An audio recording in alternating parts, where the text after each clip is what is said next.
the wheel of time turns and ages come and pass, leaving memories that become legend. Welcome to Dragonmount. I'm Kathy Campbell. I'm Rajiv Moté. And I'm Maureen Carr.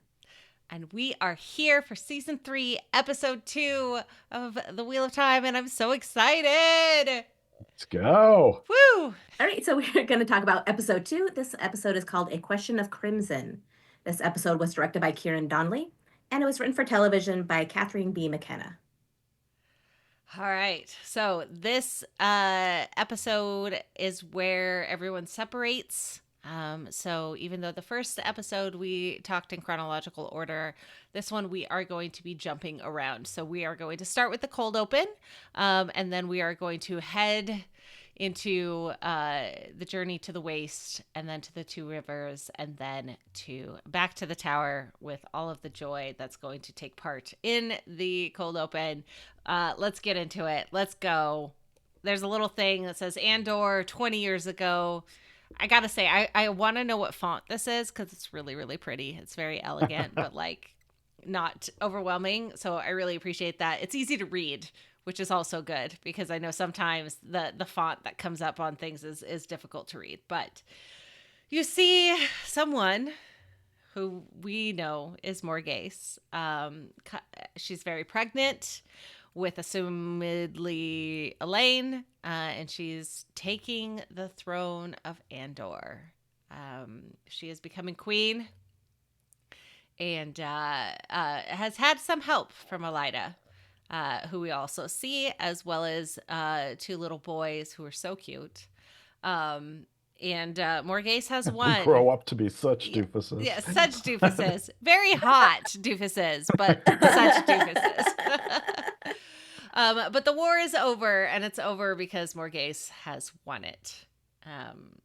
And is so kind to offer up the option that if they swear fealty, if her rivals swear fealty to her, including this little girl, Morghese will be so kind and will forgive them. So they ask forgiveness, and she forgives them, and then proceeds to kill them, which was a surprise for sure. Yeah, this was a very Game of Thrones Red Wedding sort of vibe, Yeah. which is different from how the Wheel of Time has presented itself so far. Yes. Although, I they're mean, close contemporaries, and there's certainly a link. But well, and I mean, it's hard to say that the Wheel of Time is not also terrible based off of the entire Shanshan torturing and slavery and stealing children type of a energy. But yes, for the most part, it hasn't been. Oh well, and I mean, we're seeing people sliced in half and exploded heads and beating with the sticks, but there's something wrong, almost like it feels worse to have this happen to rivals, to people that they asked. She said that she was going to forgive them. The idea that, and a little child too, like yeah. Yeah. This felt like a betrayal. And I think it's made worse by this is not some arbitrary character. This is a now beloved character's mom. Yeah.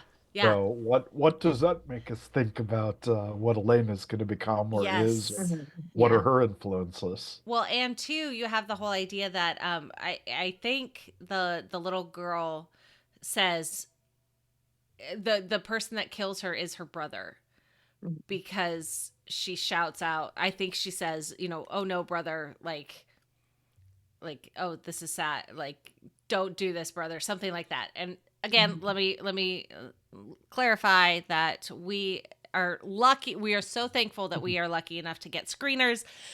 The hard part is that we don't have closed captioning, so we are not 100% sure. So we will get some of these wrong, and I'm sorry, but we're gonna do our best. And then she gets crowned. Morghese gets crowned by Elida, and they're standing there triumphantly, and that's the cold open. Little bit different than episode 1. Yeah. Just a few minutes long versus 17. So that's great.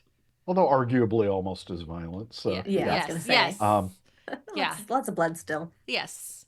yeah. Yes. So it's interesting. What do you think this was saying? Because I think we got the ruthlessness of a succession, Mm-hmm. and maybe the stakes of what a succession were all about. Yep. Um, but this is also 20 years ago and a character we haven't seen before, so I guess we're getting our first look at her. Um, Yeah, it's an I guess, easy character introduction. yeah, You yeah, know, Hmm. you don't have to, and that's something that I really enjoy about this show is that it has a level of trust in its viewers that like we're gonna you are not gonna know who this is yet, but in the future scenes you're gonna understand and like yeah. you can put two and two together, and you could see that it's a woman at on the lion throne, which really could be called the lioness throne because there are female lions here, which implies the matriarchy. There's a Andor level. has queens. Yes, Andor has queens and only queens, and the throne is made to fit a woman. It's not comfortable for a man.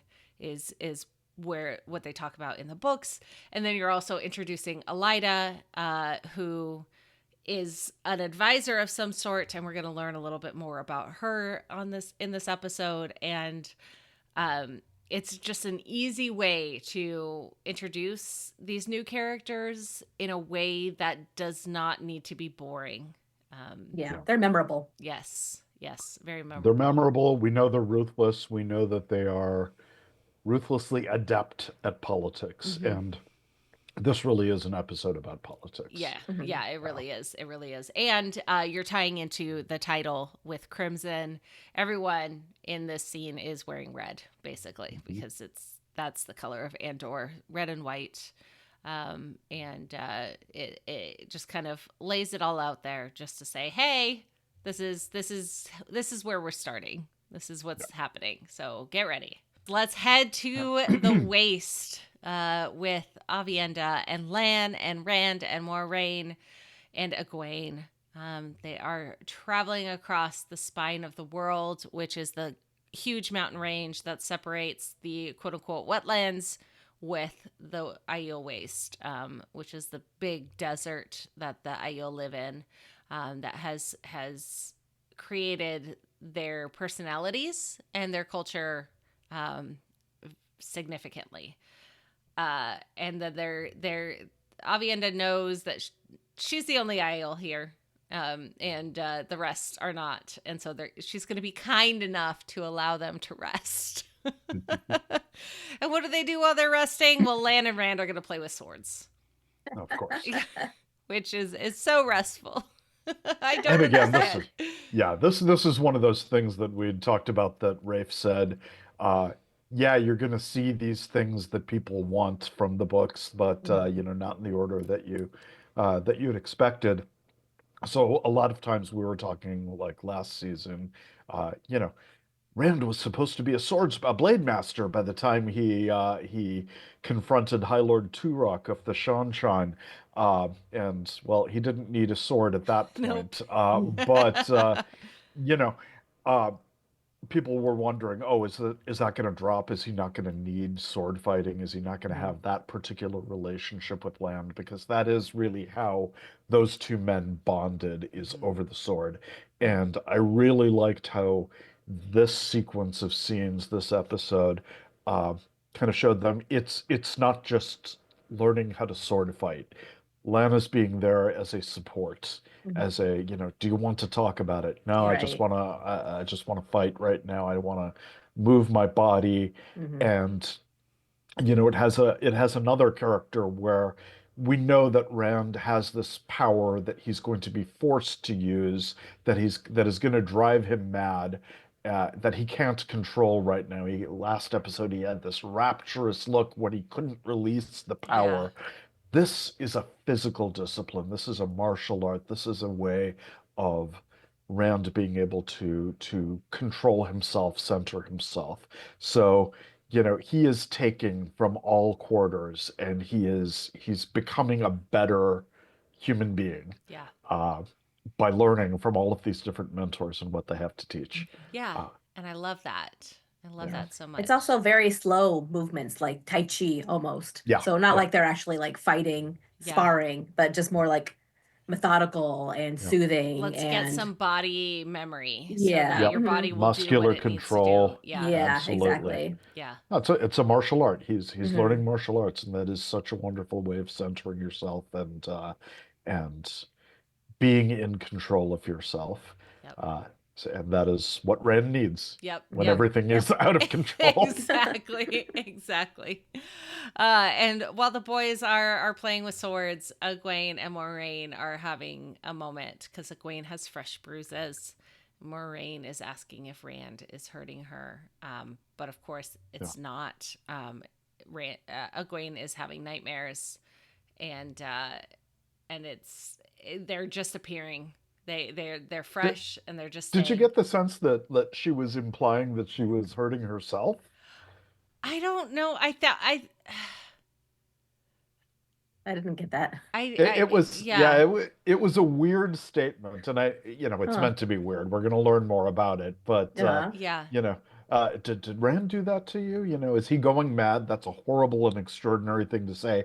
She goes, no, I'm just having these dreams, these nightmares, yeah, and they're leaving physical marks. That's a weird thing. yeah, yeah, yeah. I don't think it was, oh, you're giving them to yourself, like with your hands or whatever, but possibly like thrashing around and like Yeah. her It's her possible. her sleeping clothes are hitting or something. Um, but yeah, They're sleeping on the ground. Maybe it's yeah, rocks. rocks There, yeah. coming in. Yeah, who knows? Yeah. Either way, I think it's it's not one of those Rand. things that just puts a little question mark up that we're supposed to keep in mind. Yeah, yeah, yeah. So yeah. And Avienda has presumably scouted around to make sure. I guess they're spending the night here. Um, Even though the sun's still up, I'm not sure. It must be, this is a great place to do it at the top of the, listen, I don't go on hikes. I'm not a smart person for this kind of thing, but I guess there's a reason that they're resting now. Yeah. And Well, let's just say, yeah, yeah. it's the heat of the day. Yeah. We're taking a break. Yeah. One thing that Avienda does do, though, is she expresses her absolute disgust that Rand is using a sword, Yes. and Mhm.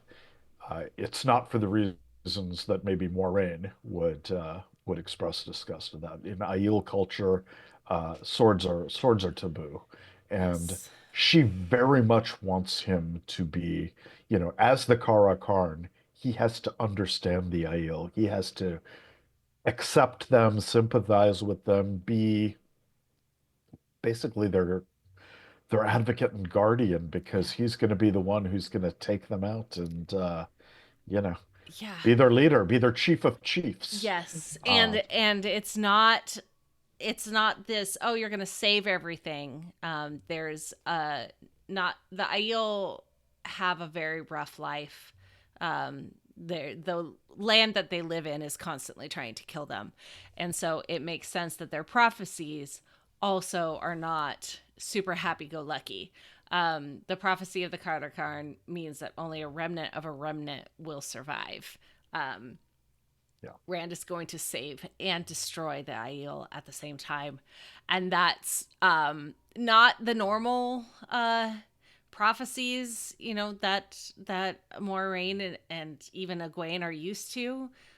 Where it's like, yeah, everything's happy. I mean, yes, there's bad things, but like, we're only going to talk about like what's yeah, good. And instead, it's like, hey, yeah, we want the Cutter Karn, not because we're all going to survive, but so that some portion of yeah, us will get there. yeah. This is a very bleak and harsh prophecy that the Aiel has that Avienda explains to Moraine and Egwene.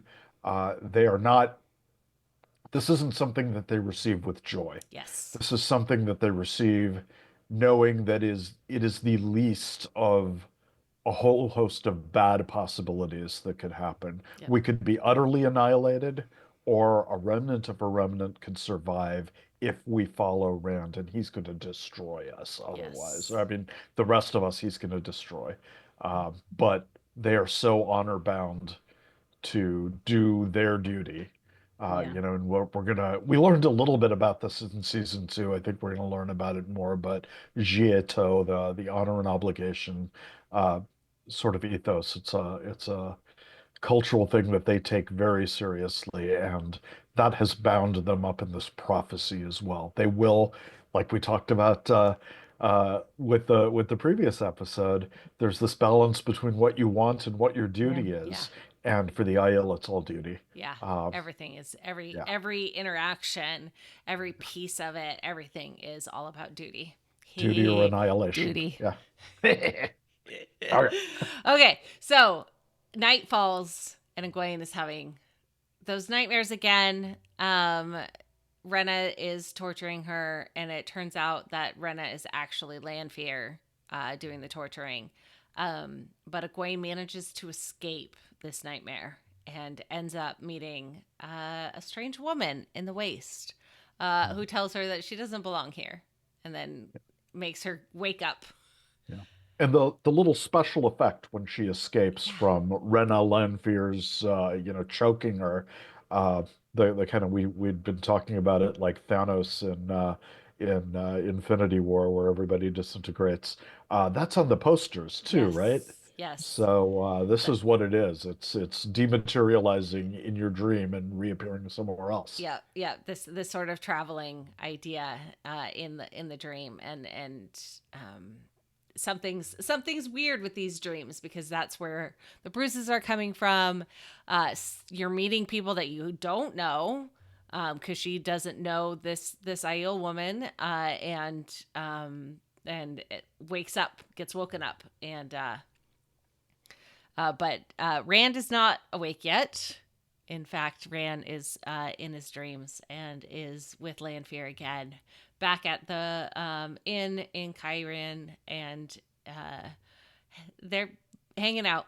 They're having their energy, which there's something to be said about Rand sleeping with Lanfear in his dream while sleeping next to Egwene too. Like For sure. I don't know. I don't know how I feel about that, but also I don't think he's controlling it. I No, think, he no. doesn't know that this is a dream that Lanfear is controlling. Right. Um And for that matter, yeah, we don't know how this stuff works yet. And I think it underlines just, the Forsaken are evil, capital E, they serve the Dark One, etc. But here we have something just, very specific, very petty, and very cruel yes. that she's showing up, Lanfear is showing up being lovey-dovey with Rand, and her rival, she's going and making her relive her worst trauma Yeah.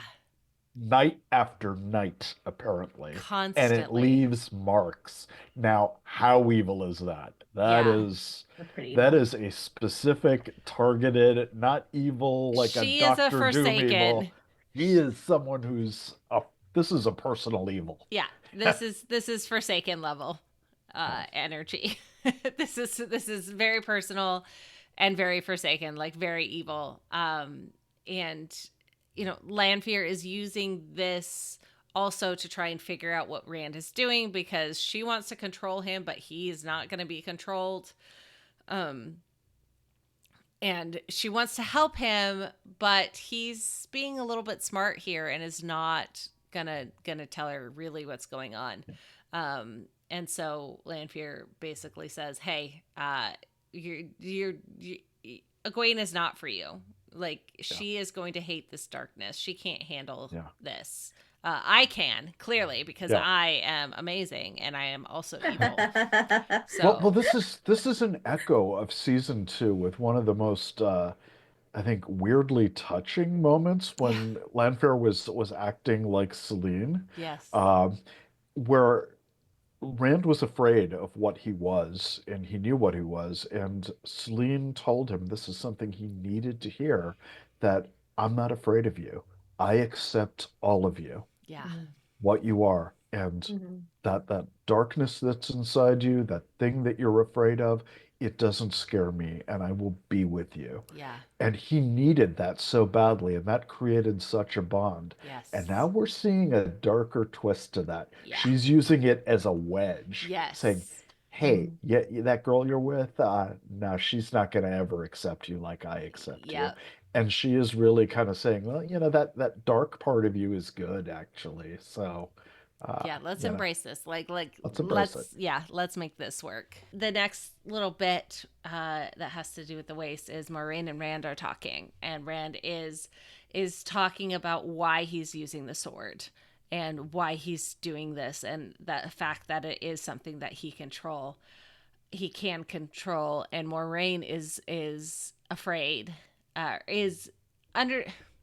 Moraine knows that Rand is afraid of channeling, Mhm. and she's trying to connect with him, but you could as sooner teach a fish to fly as a woman channeler could teach a man, and so there's this difference in channeling, especially when male channelers have the corruption involved. And she's trying to understand and connect with him, and he's just like, no, like this is not, you don't get it.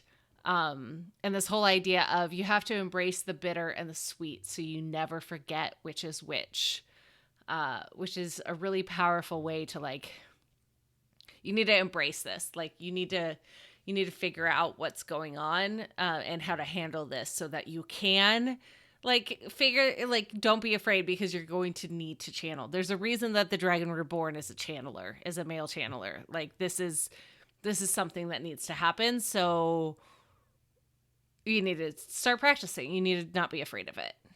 Yeah. And it's interesting how similar what Moiraine tells him is to what Lanfear is telling him, Yes. which really has to get you to think, is this, and we even then got to go back to what Nynaeve told him in the previous episode, that no matter what you become, remember who you are. Yeah. Uh, you gotta cling to that bedrock. So there are these two conflicting messages, and on one hand, it is like about kind of growing up. There is a complexity that you need to embrace. There are Yes. opposites that you need to hold in balance, or at least in simultaneity, in order for that to work. But the way Lanfear is angling it, there's a certain moral equivalence that you actually don't need to do. You can reject. And so Rand is going to have to navigate these different people telling him different truths about what he should be. Uh, and it's really interesting to see Moiraine and Lanfear kind of on the same side here. Yes. Yeah. I mean, and it makes sense, because it's something that uh, we saw the connection in the last episode, that Moraine and Lanfear were Mhm. connecting. They had this Mhm. idea that like, hey, this is, we're on the same page, and they're going about it the same way, but also different. And you're seeing two sides of the same coin, trying to get Rand to do anything that they want to do, that they want him to do, and he's just not. He's just Right. like, no, I'm gonna live my own life. Yeah. Mhm. Yeah. And we can even draw the connection between what Egwene is going through too. Like, she has a darkness inside her too. It was a darkness inflicted on her, not something that is like trying to well up as part of her personality. But she has, last episode we saw that she's accepted the fact that that's inside her, but she wants to continue anyway. Yeah. And that is a different sort of balance Yes. that she has struck. She has, that's more what Nynaeve was telling Rand to do. You have to become something, but also be yourself. Yep. Mhm. Yep. Exactly. And then they're continuing to travel into the waste, and suddenly Aiel come out of nowhere, which surprises Avienda, which makes her then angry. because obviously she's an Aiel and she thinks that she should know when the Aiel are. And also, how did they know that they were here? Like, Right. what's going on? Um, and Who told who talked? who Who said talked? something? Yep. Yeah. But it turns out it was the wise ones in the dream. There was a dream that happened, and they knew it was going to happen. And here's the woman that Egwene saw in the waste too, which was a surprise to her because she recognized somebody. Which is, it's always interesting. I don't know about you or how you dream, but every so often I'll have like a weird deja vu type dream where I will see people Mhm. that I don't know, and then years later I'm sitting in a room with them, and I'm like, this is weird. That the dreaming in the Wheel of Time though is a little bit more intense. You're touching Teleron Riyadh. You're Yes. seeing glimpses of the future, certainly, Kathy. Yes. All Yes. That's right. exactly how it happens. That's exactly. Yeah. All Uh right. cool. All right. So I think so that is all that happens with the traveling five to the waste. So now So we head to the two rivers, let's head right? to the two rivers. We have Perrin, Loyal, Bane, and Chiad arrive by Waygate, properly using the key, which Yeah. is a trefoil leaf, Yeah. to open and close. So the significant thing here is in season one, was it? Or maybe it was season two, I don't remember. Yeah. Uh, uh, Padan Fane, who cannot channel, as far as we know, was able to walk in and out of the way gates. And, there was a sort of uh, a press photo that didn't make it into a scene that remained within the footage where he was holding one of these Yep. leaves. And indeed, this is confirmed now. The way that normal people who can't channel travel the ways is to use one of these little leaf keys that Yep. you stick on the side among the other leaves that are carved into the waygate. Yes. So And there's a with the little mystery doors, solved. there's some Yeah. excitement with the Waygate doors. There's actually doors here. They're not the weird open things. So we have the leaves, we have the vines. That's something the book readers were desperate for. So I'm very happy to Mhm. see them. Very happy to see them. Yeah. And Perrin discovers that a man and a woman have come through smelling of ash. I wonder who they are. Yeah. We'll find out. And then we get a little bit of exposition here where we learn about the Ogier and longing. So Perrin looks at Loyal and is like, is this a longing? What's going on? Looks like he's in pain. So Yeah. yeah. Yeah. He's not Yeah. happy. He's not having a good time. And it turns out that the longing is something that happens when Ogier are away from their steading. But Loyal thinks it's good. It's a visceral remembrance of home and ancestors. And there's a level of honor having that, but also it gets worse, but it's not bad yet, so it'll be okay. Yeah. And I think that's the it's the essence of nostalgia in a way. It's that Yeah. pain that is evocative of memory, Yeah. and a thing that was perhaps lost. Um, and it's associated with home for Loyal, and it's important that Perrin is coming home right now. Hmm. And then there's some lovely scenes there where they're also just sniffing the air. They're smelling the air, all Yeah. of them, Ben, Shiad, Loyal, and Perrin, and it's clean. It's pastoral and wonderful and clean. Yes. So they've it reminded me of, in a way, of how Tolkien treats the Shire as this sort of pastoral paradise, and that's certainly how the Two Rivers was treated Yeah. at the beginning of the Eye of the World and the Jordan books.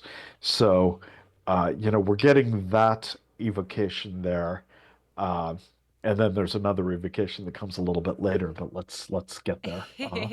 I want to point out how freaking breathtaking these scenes are. Yeah. It was the stunning, crossing the spine of the world is very epic and stunning too, but there's something so comforting almost, especially for me in particular. I live in Oregon, and so that greenery, those forests, just feels like home to me too.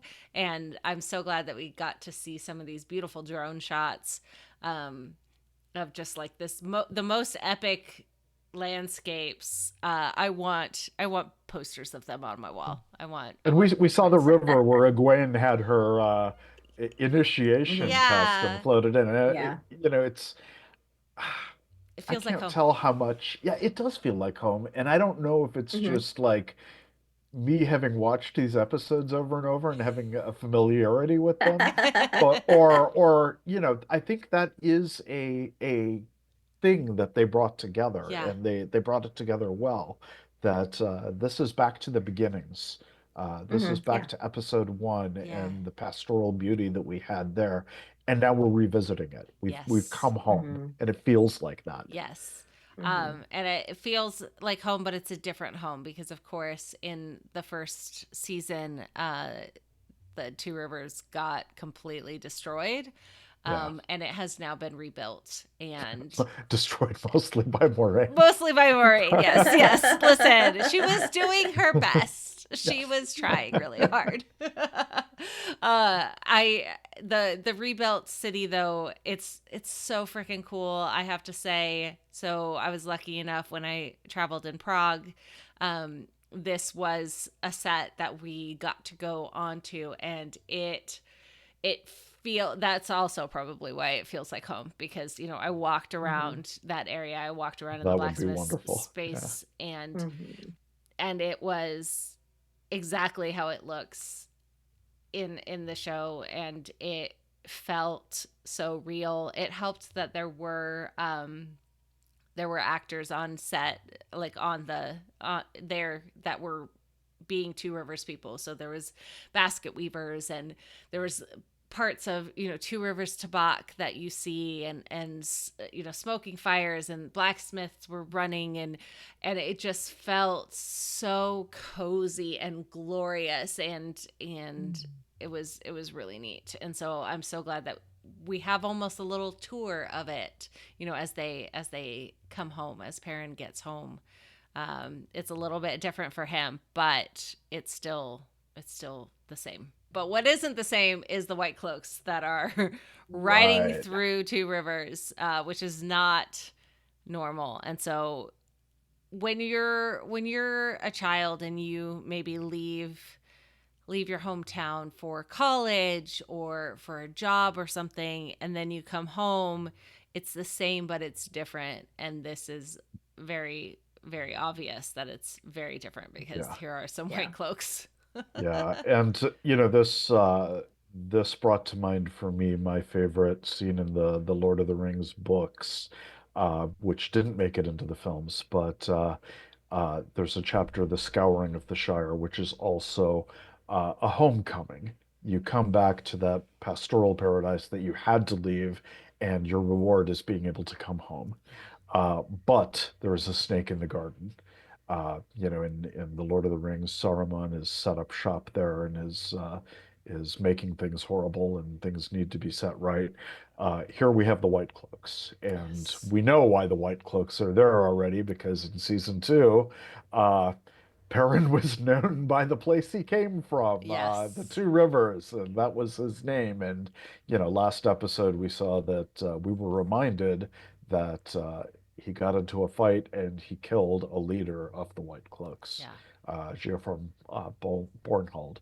And now the White Cloaks are here, and it's pretty easy to guess what they're looking for. Yeah. But Marin Elver, Egwene's mom, takes them out of the main part of the city and puts them into the Wine Spring attic because it is not safe. But we also discover who came through the way gates, and it is Alana and Maxim. Ivan died in the altercation outside Valon, and presumably they ran away and escaped. How did they get through the way gates? No clue. and we're assuming they went through the way gates because Perrin scented Yeah, a right man and outside of him. woman, and I don't Yeah. think that they would have gone like traveled through not through the way gates and made it through there, especially like the timeline doesn't work, so somehow they made it. I don't know. Yeah, and the reason we're wondering about that is all the signposts are in the Ogier language, Yes. and you kind of need an Ogier guide to make it through. Now, Yeah. uh, Alana is tower educated. She might have languages. She might be able to do this. So there are explanations, but yeah, it's But another we little don't know what question those mark we chalk explanations up. are. Yeah. Right, Yeah. If I'm recalling correctly, wasn't there a point in season 2 where she and Maxim and Ivan were looking at a map of something Oh, that had something to do with With I thought that way Waygate. was gates? no, I won't speak out of turn. I'm not sure. I think you're Yeah. you're right. They were looking at a map. I don't remember what But it I was don't for. know. Yeah. Interesting. I remember us talking about this in season 2. Like, Oh, why would they have a It's map? entirely And are they possible. going to be the ones doing something with the Waygate? Okay. oh, okay. Okay, Well, so maybe that would make more sense. That would make more okay. sense. So Like good it was a job, Problem solved. plan for them Passos. to do. Yeah.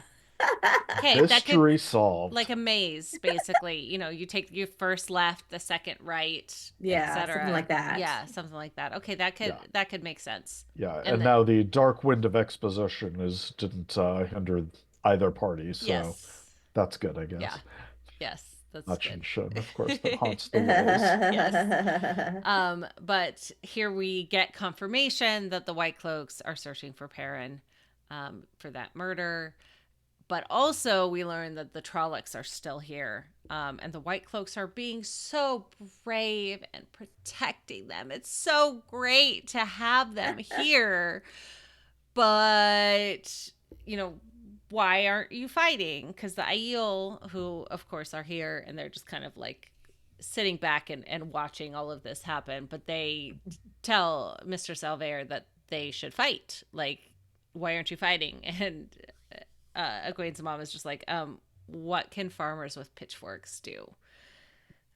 They didn't do great at Winter's Night during Beltane. Like, it's not like, how are they going to learn anything? Yeah. And this echoes what Moraine said last episode as well. She was Yeah. saying like, "Great, you can't go home. What are you going to get an army of farmers?" Yeah.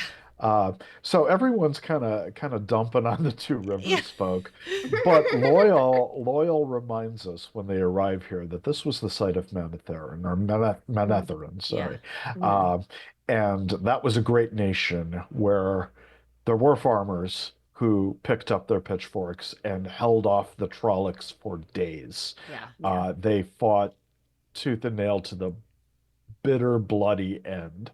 And the Trollocs, feared this place afterwards. Yeah.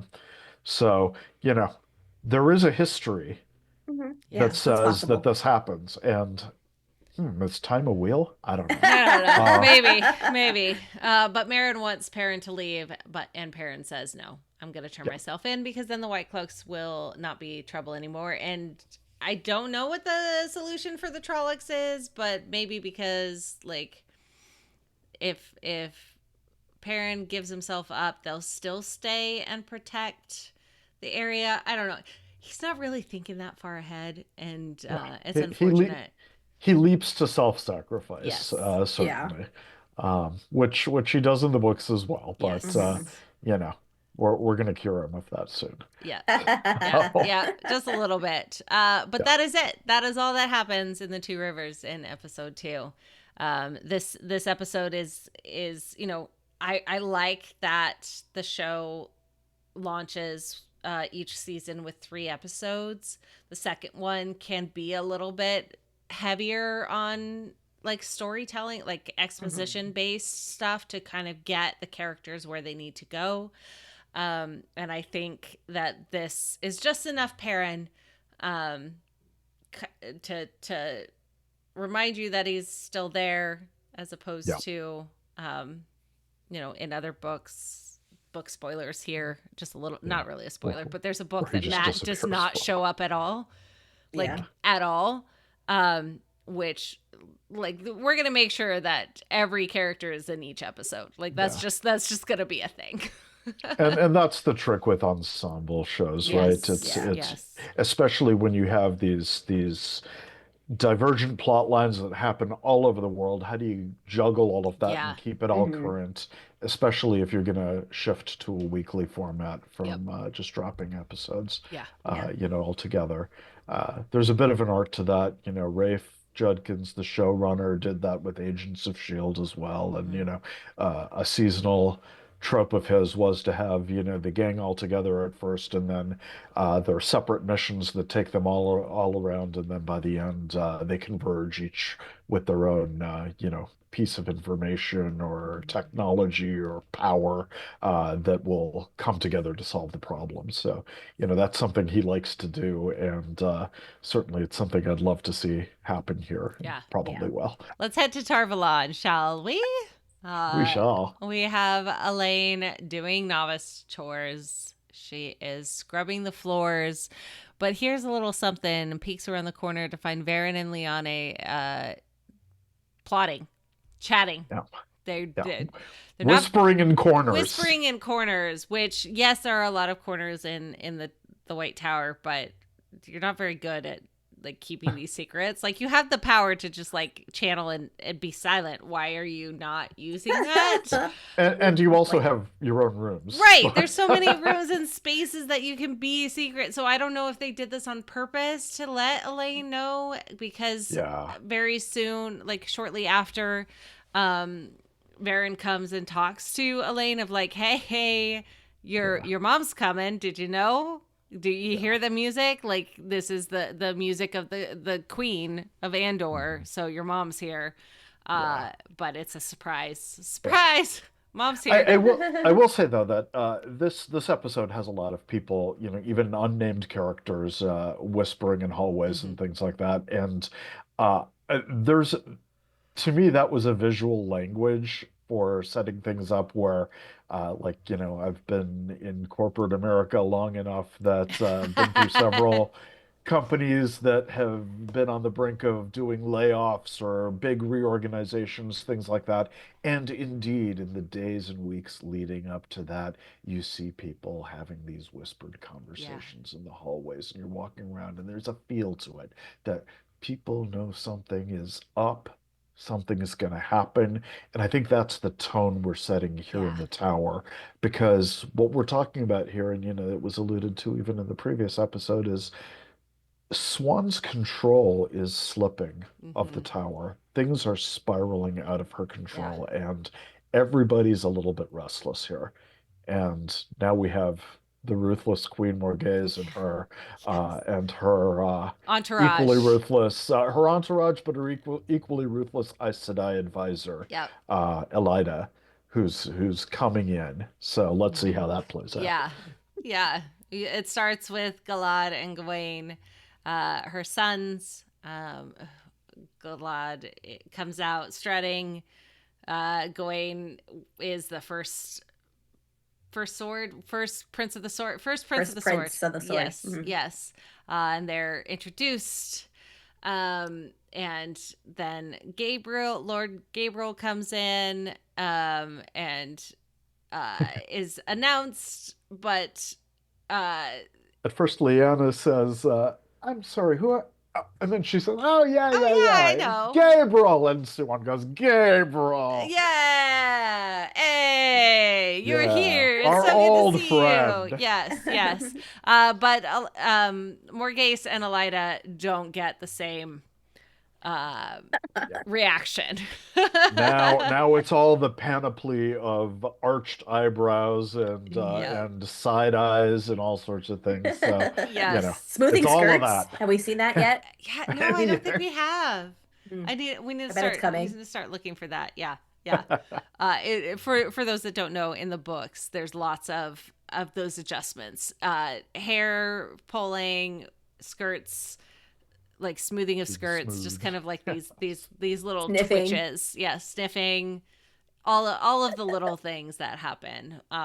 So we'll have to keep our eyes open for that. But basically, Morghese is here because her daughter was kidnapped and nobody told her.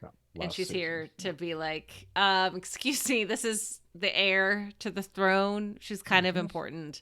How the hell did you let this happen? And she can't travel without her prince consort and her sons and her Aes Sedai advisor.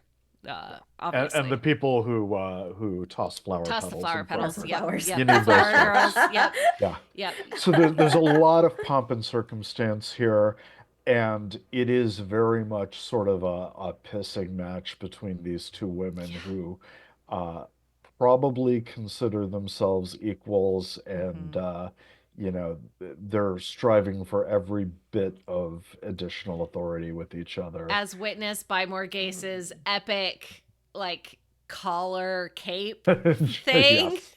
I mean, it is incredible. I hate Elizabethan it, and garb it's so of, stunning. Like, it's so beautiful.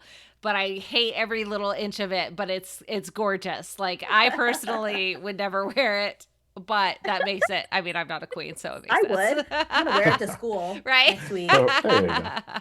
Wear it to the office. Yes, there you go. But yeah, and they're making a show of it, and Morghese is definitely she is in the right in a certain way, because a royal heir was entrusted to this institution where she was kidnapped by someone and basically almost sold into slavery. Uh, how much she knows of that, we don't know Right. yet, but obviously that alone is enough to merit a response of this level. Yeah. And Swan's is basically saying, okay, moderate your tone. You're in my house, Yeah. and you're wearing that ring that we gave you, because the Queens of Andor do come to train in the tower, even if they're not Aes Sedai material or can channel to any great degree. They train there, they study there, they get a ring, and that's their compact. But it also shows in this place that is where Mother, as in the Amerlin seat, gets to have authority over you. Yeah. Yeah. And leaders and mothers are very similar, is something that Right. Swan says, and yeah, but she's gonna pull rank, and we know who's in charge. It's Swan, in this sense, anyways. Like, you're trying to get it. Yeah. So Morghese and Swan are going to hang out, but Elaine goes and finds her brothers and Gabriel. Again, another little pause, going, oh yeah, here we go. But of course she's frosty towards Galad, who, like, she in the books there's a hate relationship, or a hate love, because Galad has this, he's so pretentious, so, like, Well, he's righteous. He righteous always does is the the right perfect thing, word. Yes. no matter who he hurts, by doing the right Yes. thing. And he would expect the other person to understand, because of course it was the right thing, and of course he's going to do it. Yes. So, he's like at this elevated level in the books, at least. Yeah. Here he's just sort of a pretentious he's an arrogant ass. prick. Yeah. In the I was books, gonna say eye candy. yeah, yes, Yeah. and he's very pretty. He's very pretty. Well, both brothers are Both pretty men. brothers are very pretty. Gabriel, also pretty. Yes, Oh, okay. Daddy. Yes. There's something about him. There's a little something there. And there should be, right? Right. Because he's the Queen's prince consort. Yeah. But yeah. The most popular Yes. Yeah. prince consort ever. Yes. And so they're Galad and Gawain are thinking, oh, maybe we should have come with you. We should have, like, we could have protected you if we come, because the sons of Andor's royalty also train as warders. And they should have gone when Elaine came. Then they could have protected her. But they didn't, and Galad's like, that's fine, we could beat the warders anyways because we're so amazing. But now they can stay. And yet, has no one told you why we are here? Is the next question, because Elaine doesn't know why they are here. And So there's something other than just dressing down the Amerlin for letting the daughter get kidnapped, Yep. as if that weren't enough. And it's not just to leave the sons here, which Yeah. was allegedly a previous, thought. Right. Yeah. Right. And then we take a little moment to try and heal Matt. Matt is laying down in the yellow and being, attempted to heal by yellow Aes Sedais. Again, yellows are the healers. And yet it doesn't work. The weaves won't hold because the mind is a slippery patient. Nynaeve. And this is another case where we're seeing weaves, Shooting put into the head. forehead. Yeah. Yeah. But it's a reminder that Nynaeve is keeping her promise to try things to Mhm. help Matt. That hasn't just been forgotten. Yeah. She's doing it. She's doing it, and she understands, Nynaeve is a healer herself. Even if she doesn't know how to heal with the power yet, she understands that brain injuries are difficult. It's something that's really difficult to manage and complicated, and so it makes sense. But still, she had hoped that the Aes Sedai could handle it, but healing his mind will be like bringing him back from the dead, which is not possible in their minds. Like that's Boy, that sounds like foreshadowing, I doesn't know, right? it? Yeah. Like in season 1? Yeah. Did we already have this discussion? Yeah, probably. Yeah, just a when little bit. Egwene healed Nynaeve from death, and No, right. Yeah. but she wasn't really dead, but maybe she was. Yeah. We're just gonna move on. Okay. With the fact that Swan and Morghese are chatting. And Swan is much more casual, much more like content, happy. Hey, Andor and Tarvalon and the White Tower have had an alliance for so many years. Like we need to keep this. I'm sorry I was Now rude it's to you the in public. diplomat. Yeah. Yeah. Yeah. And she's walking through the halls. These are halls that I was lucky enough to walk through in Jordan Studios. That is All cool. of the costumes were laid out in this area, and it's so neat to like see, to be like, yeah, I was walking there. It was so cool. But we show up at Elaine's room, her little, cozy little novice hall, because Swan is guaranteeing to Morghese that this is where Elaine is safer here than anywhere else. And knocks on the door, and I love this part where Elaine comes in and is like, mother, like double mother time. And what is the surprise? And that's kind of nice that she gets to see her mom. And then they get to have a chat in private. Yes. Which, is good. Yes. And Morghese knows that Swan is hiding something. Everyone here is hiding something, including Elaine. And it's like, come on, I'm your mom. You got to tell me everything. But Elaine says, no, it's Tower business. Yeah, it's interesting that she keeps those divided loyalties that way. And, I have a sense that it might be some sort of a test too. Like she's seeing how well she can play those politics. Yes. But I know she also wants to really know. Right. She also, like, it's a level of, oh, I want to see if you can handle this, but also you need to tell me. Okay. Good job. You passed. Now tell me the truth. Yeah, exactly. Okay. But now what about now? But Morghese says that the next day Elaine is going to receive her honorary Great Serpent ring, and then we're going back to Andor, which Elaine does not like. Because she wants to be a full Aes Sedai. She knows that she has been told that she's extremely strong, that she can reach it, because in the past, like, Morghese had next to no channeling ability. So there wasn't anything that she could teach her, but she's going to get the Great Serpent ring and go home. And like, hey, You're doing the same thing. Let's teach you to be Mhm. a queen. Yeah. And this is such a forward-looking thing because, the way they've described it is that Camelin, the capital of Andor, and the White Tower, that is the axis on which the world turns. And you have a queen who is strong and fierce and regal, and you have the Amerlin seat, who's very powerful and leads, true power, like the magic, the one power.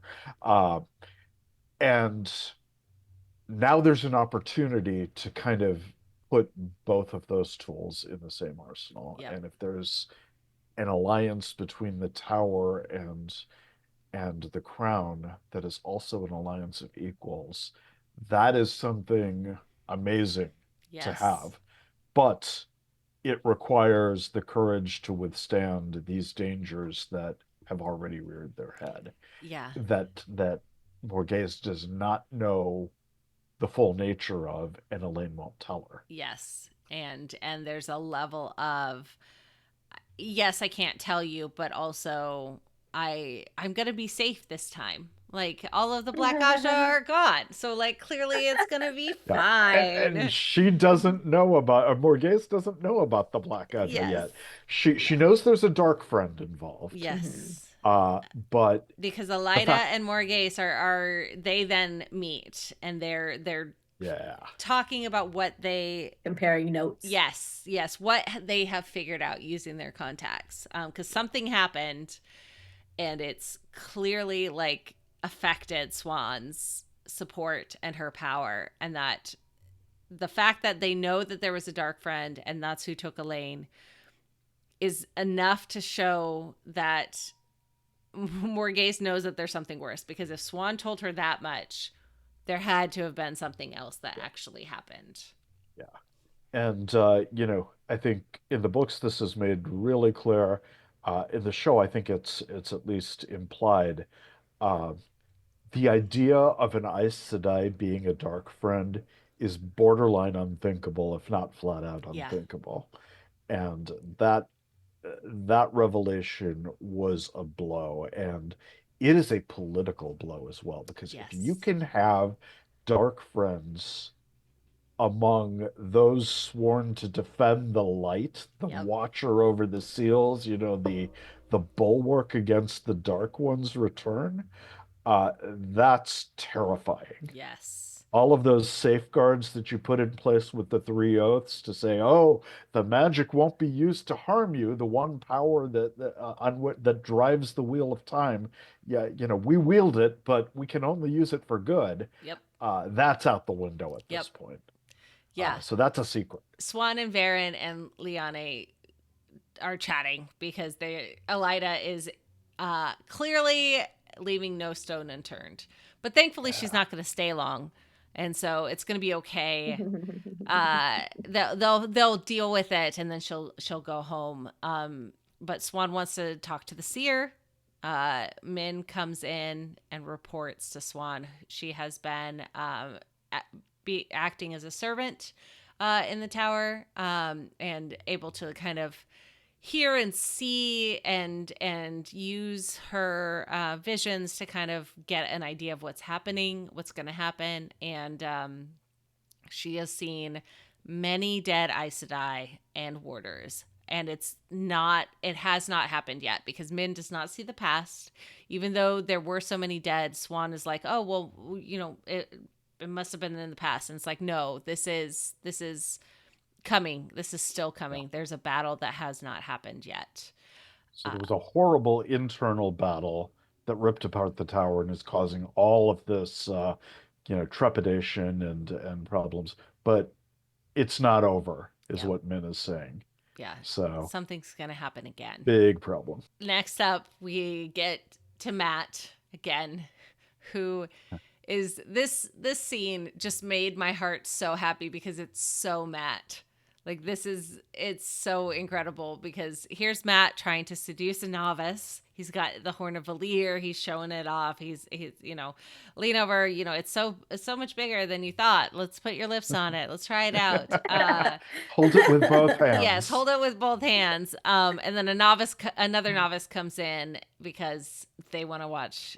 Oh, you brought a friend. Yes, but no, we're gonna leave. We're gonna go watch two princes fight each other shirtless, and all of the novices and accepted are impressed. Matt is not, but of course Nynaeve isn't either because she is sleeping with an actual king. Why would she want to be bored with little boys who are princes? And it's just a delightful, beautiful scene. The scenery is great. To be fair, they are hamming it up. The Gawain and Galad are, shirtless with their swords and just, doing all the flourishes and flips and the flips, right? Putting on off. a show. Yep. And getting swoons from all of the, novices accepted and Aes Sedai. So, they're having a lot of fun.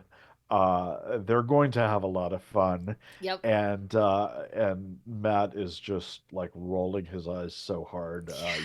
One of them will pop out and tumble out. Maybe, yeah. But, was that foreshadow? No. So, yeah. Yeah. And Elaine, of course, has seen this all before. Yes. So, yeah, that's my brothers. Yeah. A couple of differences. The worst. But she's still there, Yeah. There are brothers. She's fond of them. Yeah. Yeah. So Swan calls to Nynaeve and Elaine and is using her power as a Mirlin to... There's only two people that she trusts, and it's Nynaeve and Elaine, and she needs help to get the Black Aja out of the tower. She needs to do what she can. And the only people that she trusts are Nynaeve and Elaine. She can't trust Liane. She can't trust Varen. They're conspiring to each other. Like, this is not... There's no one else to trust. And it's ridiculous to be trusting these children, basically. And yet Leandrin didn't kill Nynaeve. And there has to be a reason for that. There's a lover there. Yeah. Swan thinks. But it also just shows her utter desperation and how out of control things have gotten, that Swan is turning to these resources because, she commands the White Tower. Yes. The most powerful organization of individually the most powerful people in the world. And these are the tools she has at this point. Yeah. So she is definitely in trouble. Yes. And Elaine is saying that she's going to go back to Caemlyn. That's where her duty lies. She has to help, support her country. This is her role in life. And Nynaeve just doesn't understand that. Why would she do that? There's no reason to. Everything's fine. Clearly, like she needs to help Nynaeve.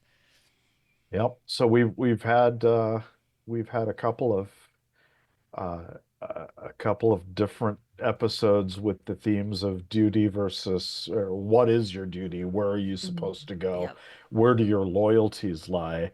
And I think Nynaeve feels that this is a betrayal a little bit. She even says, it seems like your mother has things well in hand. It's not like your mother is weak. So, that's kind of a dig at Elaine of like, why are you doing this thing that isn't as important? Yeah. We're needed here. This is where the real trouble is brewing. Yeah. So why would you go back to kind of the safety of your mom behind your mom's skirts kind of thing? But so, and I'm sure that's in the back of Elaine's mind too. Yeah. Yeah. And there's a level of, again, she's been trained her entire life to be queen. Yeah. And so that should be her first priority, but maybe it's not. So Matt is back in his room and he is surrounded by Galad and Gawain, but he's also alone The princes are not alone.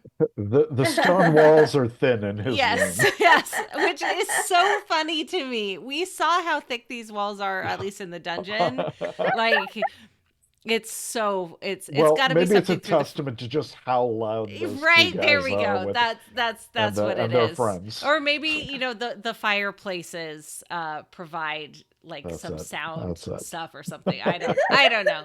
But there's a knock on the door. And Matt thinks that, oh, it's so exciting! Somebody's come, and Yeah, I get he the leftovers. Yay!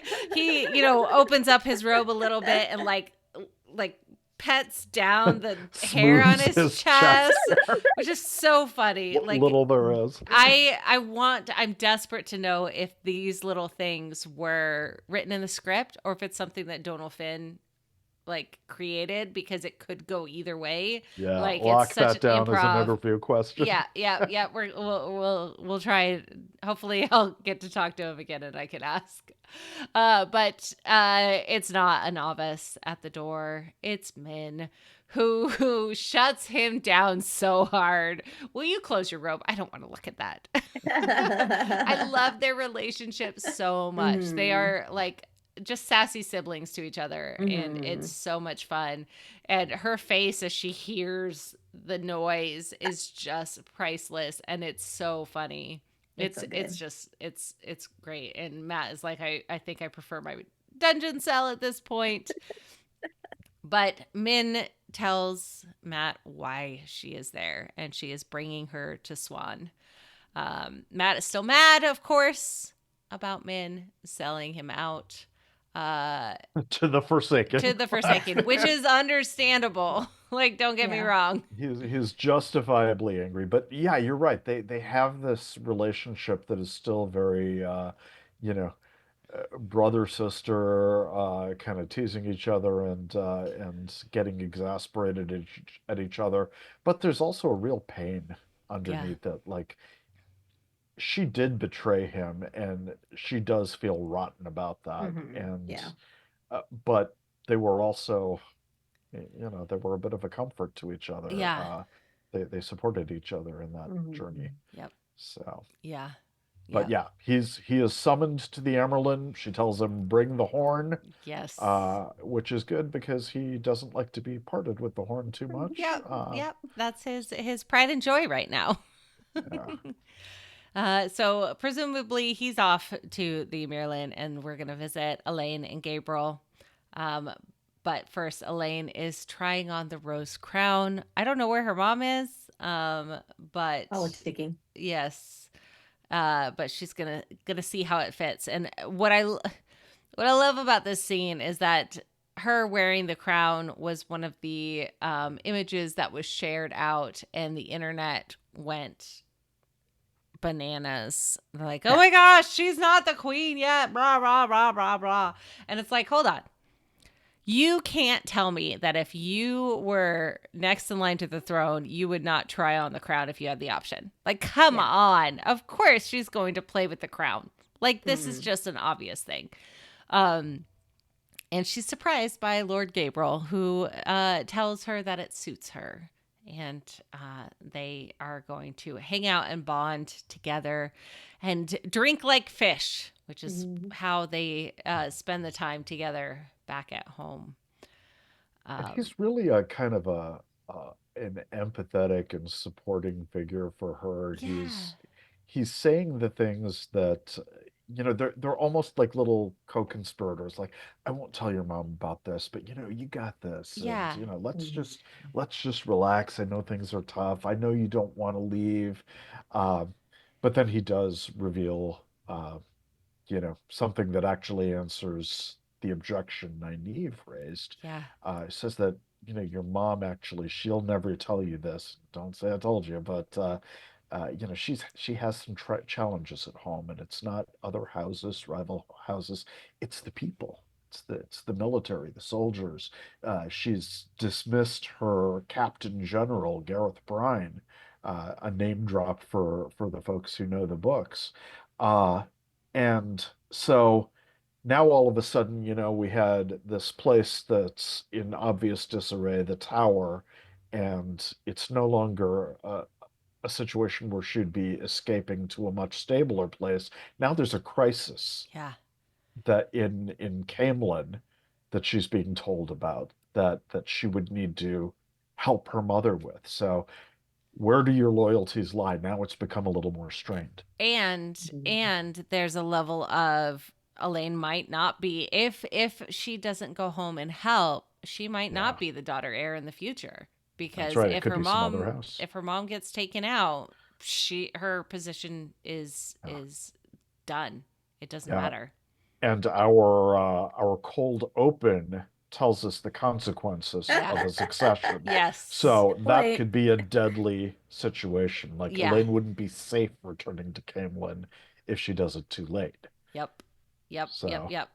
big problem, big dilemma here. Yes. Huge. Huge. Um and so Matt and Swan are having their moment. You know, Matt shows up, he has the horn, and Swan knows how to handle Matt. He knows how to she knows how to manage his personality, because she knows that Matt has been going around. Matt Cawthon of the Two Rivers is the horn blower, yada yada yada. And instead of saying, "Hey, don't do that," she is going to weave a story of like, "Oh, hey, so you blow it, and all of these warriors come, but and it's just a normal horn to everyone else. But if you die, the next person that blows it is now in charge of the horn." Like, this isn't something that he thought of clearly, and it makes Matt a target. Um, Yes. and who would have ever had a portrait painted with the Horn of Valir? And Matt's face is just perfect, of like, oh no, this is bad. This is bad. And Swan is just like, let me hold this for you. Like, let me take care of this for you. Let me be, out of the kindness of my heart, allow me to protect the horn for you, because then nobody will know that you blew the horn, so it's going to be okay, right? And he happily hands it over to her. And I think this Yeah. is, yeah, something we all discussed. Swan has been so bad at Yes. so many things, at so many of her Mhm. plans, but at least with Matt, she knows exactly the levers to pull and exactly how to present things that get him to listen to her. Yeah. And, I think the difference is that she kind of did it in a way of respect. She gives her story about her uncle Juan, who was a gambler who just had A fun and fun slacked off. haver. Yeah. Yeah. And he died saving children from a burning building. And what's the quote? Where will you be when the flames are high, Matt?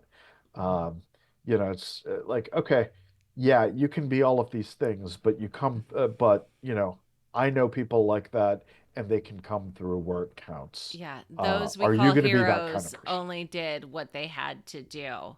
Yeah. And this is a scene that is pretty much straight from the books. Yeah. Like, Yeah. this Word for word. conversation about Uncle Juan, like, all of that straight from the books, and that this was done with so much reverence to be able to put this in here. It's a beloved scene, and it was so exciting to see it in a way that, like, just felt, again, so authentic. I've said this before, and I feel like I'm going to probably say it a billion times before the season is over, but this feels so Wheel of Time. And Yep. Yeah. and we get to see it. We get to witness it. We get to experience it, and I love that. Yes. And then, so despite Gabriel's warnings, Elaine is going to put her foot down. She is going to not go back home. She has to follow her own path. And this is, I think, even though it's even though Gabriel tried to convince her to go home to support her mother, there's something to be said about like, no, I'm going to forge my own path. But not only that, if something happens and my, the queen is gone, I want this other option. I don't want to just be a former, daughter heir, or a murdered daughter heir, when I could be an Aes Sedai. Like, Yeah, that's a good point. this is something that I can control. Again, just like Rand with the sword, this is something that Mm. she can control. Yeah. And just like Rand with the other sword, Kalimdor, no, I'm not going to take the straight line to Mhm. maximum power. I am going to do the work. I'm going to put in the work, earn more more power basically, and I will be stronger at the end. I'm not going to take the fast route. I'm going to take the right route. Yes. Yeah. And it has a feel of almost a test Yeah. again, where because Morghese accepts Elaine's, Mm-hmm. she calls it wisdom even, Yeah. uh, and it, you almost wonder if she was pushing her daughter to see how she would react, because Yeah. this is the strategically right move. Yes. This is the way to build up your strength and to play the long game as opposed to the game of short returns. Yeah. Um, Mhm. but I think Borghese is also in trouble. I think Gabriel wasn't necessarily lying about that. And, she name drops Tigraine, uh, who we know is a former daughter heir. She says this was a daughter heir uh, who left and who Disappeared. shirked her duty. She Yeah. disappeared. We happen to know where she went. She is Rand's mom, Yeah. and the badass pregnant woman who was fighting in one of the cold opens in, what was it, season one? Yep. In season one. Yeah, and so there's a little bit of a kind of a connected tissue there. There's in the Andor house, Yeah. we know that that led to Rand as well, but there's also a precedent of people not doing their duties and causing the succession war Yeah. that happened. Yep. So there are consequences on either side of these Yeah. decisions. So whatever decision you make is going to have some difficult things happen, and that's unfortunate. But that's the way it is. Yeah. And so with that, Morghese is going to leave. She's going to head home, but and take Gabriel with her, but everyone else is staying. Galad and Gawain are going to stay and train with the warders, just like they were supposed to. Of course, Swan says, "I'm not sure the novices will ever recover," and yes, that's entirely possible because they're all going to want to just sit and watch. They're not going to want to study. But Elida also is going to stay because this is she is there has been, so Swan says that there's been an Aes Sedai advisor in Andor for hundreds of years, and yet Elida is staying. And Elida, we learned that Elida almost bested Swan for the Amirlan seat.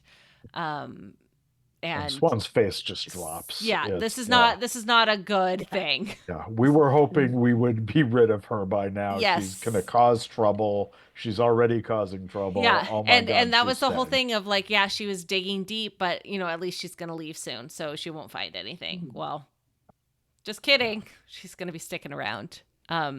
But the last word that said basically is Morgay says, "I will return with an army if anything happens to my daughter. If anything else happens," which is a pretty good deal. Like, yeah, yeah, don't mess with my child. yeah. So I mean, Swan now has a capable rival right there under her nose, even as the tower starts to spin out of control. Secrets are coming out, failures are manifesting. This is not a good time Yeah, for her. Um, and yeah, I think we're waiting for things to explode at this point. Yes. And it's And coming Min to a predicted head. there's an explosion. Yeah. So Yep, lots of things are going to be happening. You know, this is the second of 3 episodes, and I love that they did this, because this does, again, like I said, this lets it breathe a little bit. You're able to have more plot moving forward, more exposition, introducing new characters, you know, embracing what's going to happen next without feeling too much pressure. And I really like this episode. yeah, It was yeah. good. Well, it's, it introduces two very, very important characters to the Yes. saga. And you know, the we haven't had a lot of time for this to happen. In fact, like I think maybe it started at the end of season two, but the slipping of the tower from Swan's grasp is happening very quickly now. Yeah. It's a big roller coaster. And that's very good because we have 8 episodes to do a lot of plot, Yeah. and it's being handled efficiently. Yep. I like that. Yeah. So, yeah. Yes. Shall we blow the spoiler horn of Valir? All All right. right. So we'll start back with Rand, this sword training that we were so excited for. And then also the talk about, the flame in the void, and in the Yeah. books, this idea that this is kind of what helps him channel, and helps him have the control of channeling, and it's added into the sword forms. And again, we're building the control that Rand needs to become the true dragon reborn, and it's layered out there, and I really like that. Yeah. And, in the books, it stretched out a lot more, but, you know, it's hard to channel. And for a man who by definition has no teacher, Hmm. because they've all gone mad and been killed, gentled, whatever. It's almost impossible to gain any kind of mastery around this. Yeah. But there are these different elements coming in from Rand's life. His father gave him this meditative technique that his own father used to become a blade master. Uh, and this is something that will help him harness the power.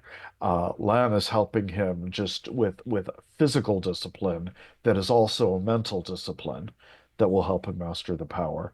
Uh, we even got little glimpses of this when Rand was working in the mental asylum Hmm.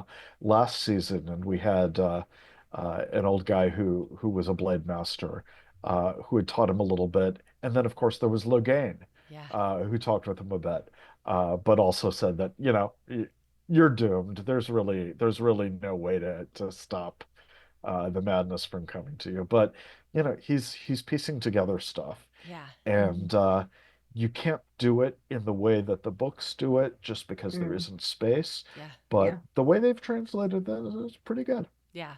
Yeah. I'm really happy with it.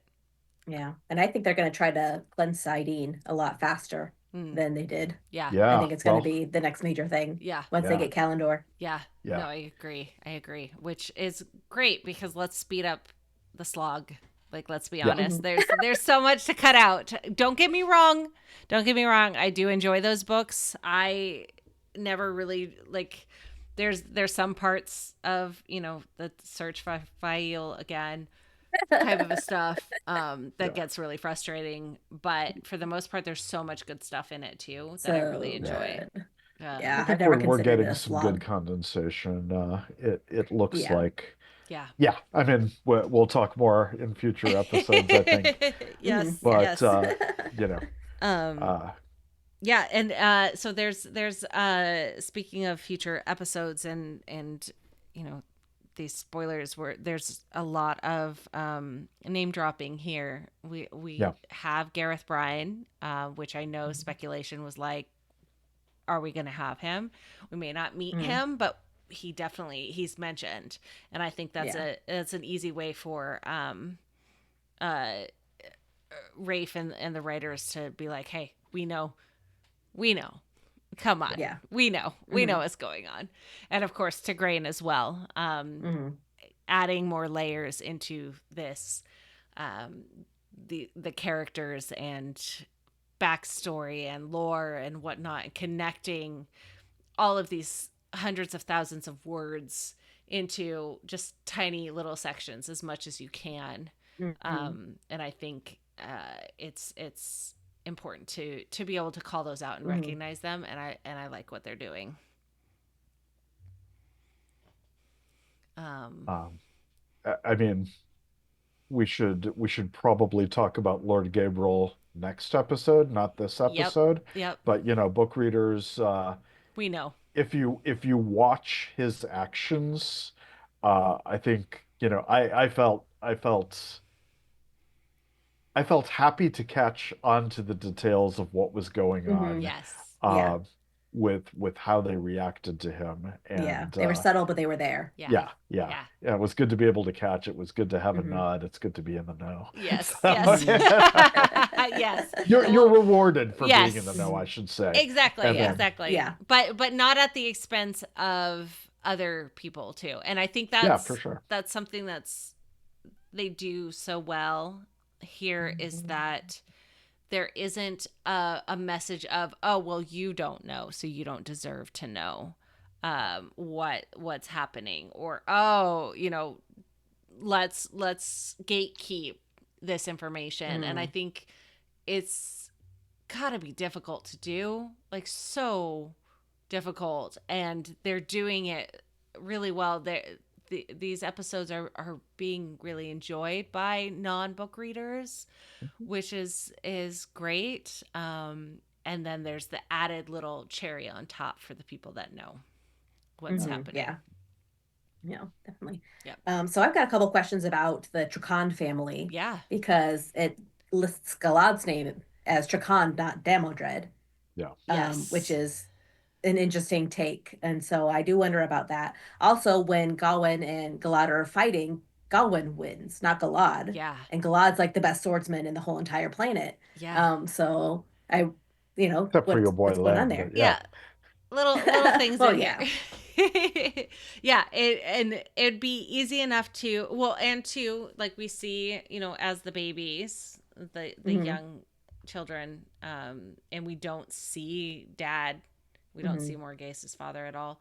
um like, there's a level of, do they just simplify it? Hmm. Do Yeah. we just make it to where, this all happened, or is it because, Morgase adopted her Hmm. husband's son, and you're going to give the Turkan name because it's all a It's matriarchal society, and like, Yeah, it's possible. I don't so know. I think Damodred's maybe Yeah. not. I was gonna say it's a In the higher book, house, but yeah, yeah, in the book, maybe not. Morghese had married Tarangal Damodred as a way of cementing an alliance between Curian and Andor, yeah, and And that he was was the previous prince consort. yeah, yeah, yeah, uh, and so that was a political move. She didn't love her husband. She did love her son with him, and he's kind of the lost boy that she feels. Morghese feels, this, like, she has to give him a little bit of extra attention yeah. because Hmm. he's not uh, he doesn't have a path of succession in Andor. Uh, And he doesn't Elaine even is get a prince of the sword right, because, even though he's older. yeah, even though he's Uh, older. Yeah. So there is all of this backstory. Whether it needs to figure in, like, it hardly needed to figure in the books Yeah, either. It was just, the backstory of the political Hmm. movements. yeah, Uh, it also put a certain relationship between between him and Rand, but Yeah. even that doesn't play a But big yeah, part. and then it's basically ignored. Like it's not even. Mm-hmm. I remember reading. I they kept never- expecting it to be a bigger deal, Mhm. and it never was. Yeah. So Yeah. Yeah, Yeah. it it's was easy not. enough to get rid of it. Mhm. Yeah, yeah. And then we had the healing mat scene, which, you know, in the Yes. books happened with the dagger, Yeah. Mhm. trying to separate him from the dagger, which Maureen did in the show alone. Uh, in this, at least, there was that, you know, it was a A little nod. bit of the visual. Yeah. Yeah. Mhm. It wasn't, a full suite of sisters from all different Ajas coming in, but it still kind of had that visual. It still had the failure aspect of it. It was Yeah. tried and wasn't complete.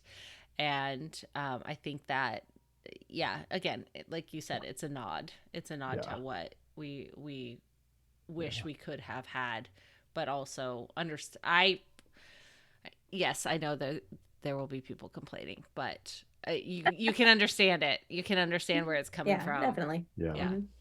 I think the other thing in the books that this is setting up in an interesting way, and I don't know if it'll play out that way or not, is originally it was in the books, it was Alana and Viren who had come to the Two Mhm. Rivers, and they were on a specific mission. They were, you know, the old blood of Manetheren was so pronounced and had produced such remarkable people that they were saying, okay, well, who else is here Yeah. that's worth exploring? So they were testing girls to come to the tower, and they'd found quite a few, and that included Matt's little sisters. Mhm. So, you know, that's a question of whether that's going to figure in. Viren obviously isn't here. But, you know, Alana, as we know from the books, Alana had lost a warder, Mhm. was in a ragged emotional state, and did something, you know, did a violation. Yeah. She bonded Rand against her will, his will, and you know, it didn't work out the way she wanted it to, but it was something then that played a role towards the end of the books. Of course, Rand isn't here right Yeah. now for her Yeah. to do that too, and you know, I'm wondering if she's gonna try to bond Perrin Yeah. and what that would be like. Yeah. I And don't know. yeah, Rand could Or resist it because he can channel, right. uh, but Perrin does not have that advantage. So Yeah. Or if they just completely take it out. Um, yeah, That's possible too. which Yeah. which feels like it's, you know, I think we'd talked before. Uh, they right now they've done enough with kind of the warder thruple and you know, the grief going on and the tension between them that you know, maybe we don't need another thing that happens as a result of yeah. it. Maybe dealing with this is enough. Yeah. And we'll see more of that, you know, In the later. next episode. But Yeah. Mhm. yeah, Yeah. uh, yeah, it's something I'm just filing in my mind because we know as book readers, that's why Alana's there, and that's what Yeah. happens, and it's Mhm. it's going to be crazy. But Yeah. maybe that's going to go in a different direction. Yeah. Let's hope so. Let's hope so. Yeah. Yeah. Anything else? That's all That's I've all I got. have. Sorry, I Okay. don't have any quotes to say this time. Maybe work on that for next time. Yeah, we'll do that as a feature. Yes. Maureen's Okay. quotes. Let's see. Which one else can I do? I used to be able to do most of the prologue. Ah, nice. Yeah. Wow, that's The impressive. palace still shook occasionally, groaned as if to deny what had happened. The dead lay everywhere. Ooh, Anyways, nice. you can find links to follow us online in the show notes or on dragonmount.com. On our website, we have tons of great content about the Wheel of Time, blog posts, chapter and episode summaries, news, as well as links to our YouTube channel that has tons of great videos there. You will definitely find things to entertain you. Also, make sure to check out our Patreon. Not only do you get to support the community of creators here at Dragonmount, but we have so many other goodies for you as well. I am Kathy Campbell. I'm Rajiv Moté. And I'm Maureen Carr. This is not the ending, but it is an ending. Thanks so much for listening, and we hope you have an absolutely incredible day.